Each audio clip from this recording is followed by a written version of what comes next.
त्योहारों के देश भारत में कई ऐसे पर्व हैं जिन्हें काफी कठिन माना जाता है। वहीं उनमें से ही एक लोक आस्था का महापर्व है छठ, जिसे रामायण और महाभारत काल से ही मनाने की परंपरा रही है। तो चलिए राष्ट्र खबर की इस खास पेशकश में आपको बताते हैं छठ पूजा का महत्व। छठ सूर्य उपासना और छठी माता की उपासना का पर्व है। हिंदू आस्था का यह एक ऐसा पर्व है जिसमें मूर्ति पूजा शामिल नहीं है। इस पूजा में छठी मैया के लिए व्रत किया जाता है। यह व्रत कठिन व्रतों में से एक माना जाता है। छठ पूजा में पहले दिन को नहाए खाए के नाम से जाना जाता है। इस दिन व्रत करने वाली महिलाएं और पुरुष एक समय का भोजन करके अपने मन को शुद्ध करते हैं।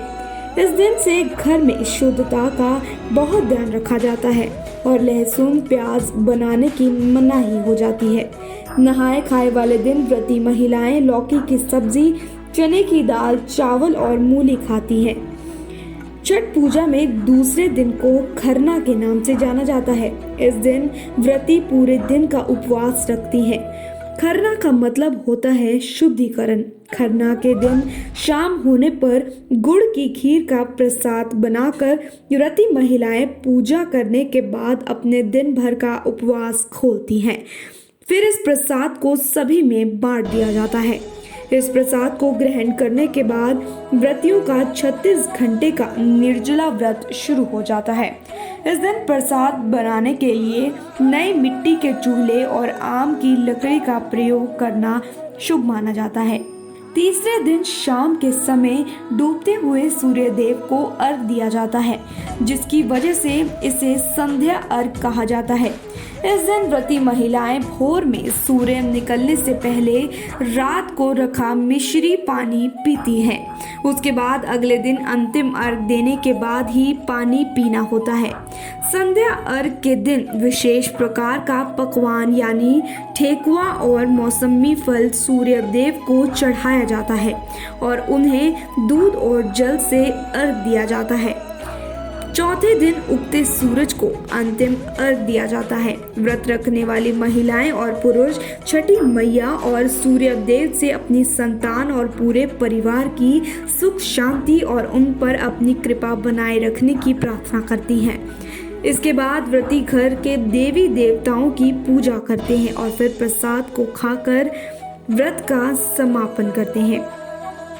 पौराणिक कथाओं के अनुसार लंका पर विजय प्राप्त करने के बाद राम राज्य की स्थापना के दिन कार्तिक शुक्ल पक्ष की षष्ठी को भगवान राम और माता सीता ने उपवास कर सूर्य देव की आराधना की थी। इसके बाद सप्तमी के दिन सूर्यदेव के समय अनुष्ठान कर सूर्यदेव से आशीर्वाद लिया था।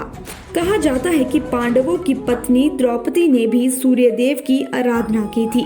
द्रौपदी अपने परिजनों के उत्तम स्वास्थ्य की कामना और लंबी उम्र के लिए नियमित रूप से सूर्य भगवान की पूजा करती थी। एक अन्य पौराणिक कथाओं के अनुसार सूर्य पुत्र कर्ण ने सूर्य देव की पूजा की थी। कहा जाता है कि कर्ण भगवान सूर्य के परम भक्त थे। वह प्रतिदिन कई घंटे तक पानी में खड़े रहकर सूर्य देव की आराधना किया करते थे और उन्हें अर्घ देते थे। वैज्ञानिक और ज्योतिषीय दृष्टि से भी छठ पर्व का एक बड़ा महत्व है। कार्तिक शुक्ल पक्ष की षष्ठी तिथि एक विशेष खगोलीय अवसर जिस समय सूर्य धरती के दक्षिणी गोलार्ध में स्थित रहता है। इस दौरान सूर्य की पराबैंगनी किरणें पृथ्वी पर सामान्य से अधिक मात्रा में एकत्रित हो जाती हैं।